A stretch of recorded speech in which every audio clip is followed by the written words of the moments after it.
Ultrasound করবে doctor Mezba sir, আর endoscopy করবে ডক্টর রেনা ম্যাডাম। এখানে বসে Upasham diagnostic centre, Shamsur Rahman road, Shantidham মোড়ের পূর্ব দিকে। প্রাইম হসপিটাল থেকে করাই নেবো তাই তো ভাই? পরে রিপোর্টটা নিয়ে আসেন। এটি কি সত্যি হাসপাতাল নাকি সাধারণ মানুষের জন্য তৈরি কোনো ভয়ঙ্কর ফাঁদ?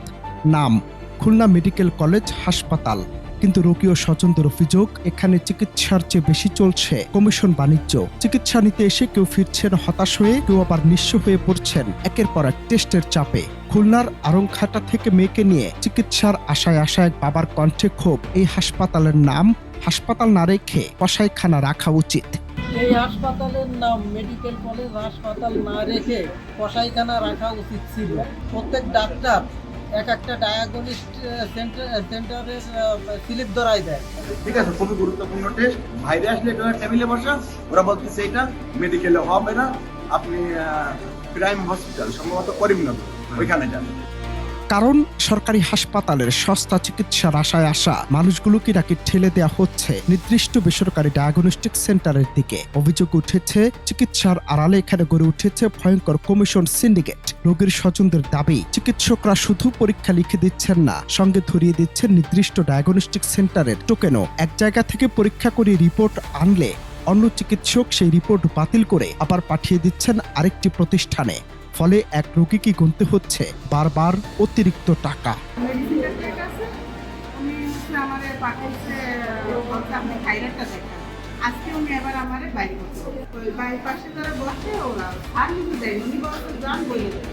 এই জায়গায় যান, এই জায়গায় যদি তাড়াতাড়ি করে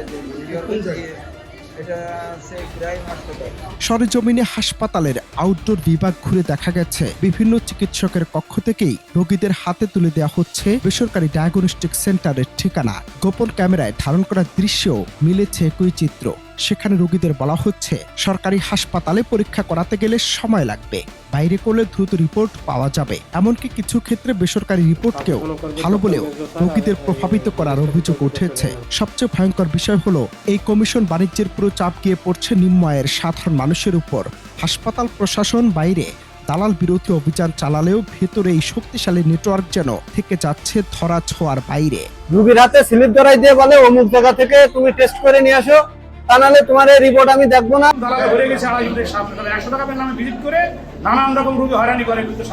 এ বিষয়ে খুলনা মেডিকেল কলেজ হাসপাতালের পরিচালক কাজী আইনুল ইসলাম জানান, হাসপাতাল প্রশাসন দালাল নির্মূলে কাজ করছে, তবে চিকিৎসকদের কক্ষের ভেতর থেকে টোকেন দেওয়ার বিষয়টি তাদের জানা নেই। লিখিত অভিযোগ বলে ব্যবস্থা নেওয়ার আশ্বাস প্রশাসনের।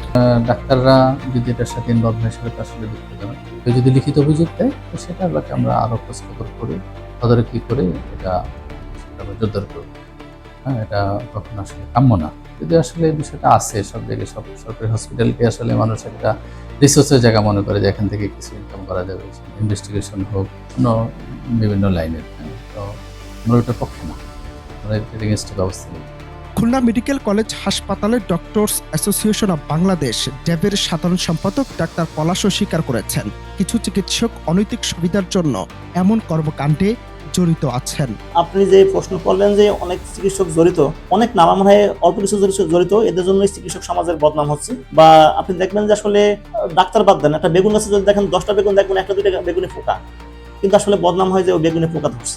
আমাদের চিকিৎসা সমাজটা ব্যবস্থা এরকম যে দেখা যায় দুই একজন হয়তো খারাপের সাথে জড়িত, কিন্তু আসলে বেশিরভাগ চিকিৎসকই ভালো, রোগী বান্ধব এবং নিজেরাই আসলে দিনরাত পরিশ্রম করে সেবা দিয়ে যাচ্ছেন। যদি আমি প্রমাণ পাই, আমি আপনাদের কথা দিলাম, আমি এই চিকিৎসককে বা এই চিকিৎসকদের বিরুদ্ধে আমরা দৃষ্টান্তমূলক কঠোর ব্যবস্থা নিব ইনশাআল্লাহ। এদিকে নাগরিক সমাজ বলছে, খুলনা মেডিকেল কলেজ হাসপাতাল এখন অসাধু কমিশন বাণিজ্যের একটি কেন্দ্রে পরিণত হয়েছে। চিকিৎসকদের নৈতিকতার জায়গা থেকে বেরিয়ে এসে একটি অংশ রোগীদের সঙ্গে প্রতারণায় জড়িয়ে পড়েছে বলেও অভিযোগ তাদের।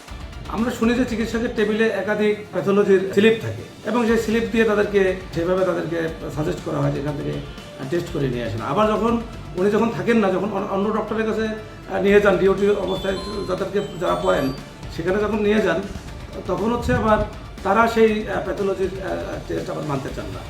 ফলে এই যে একটা অবস্থা, এবং আরেকটা জিনিস আমাদের কাছে মনে হয়েছে যে এখানে যে প্রশাসনিক যে ধারাবাহিকতা বা শৃঙ্খলা, সেই শৃঙ্খলার ক্ষেত্রে আমাদের কাছে মনে হয়েছে যে অনেকটা ঘাটতি আছে।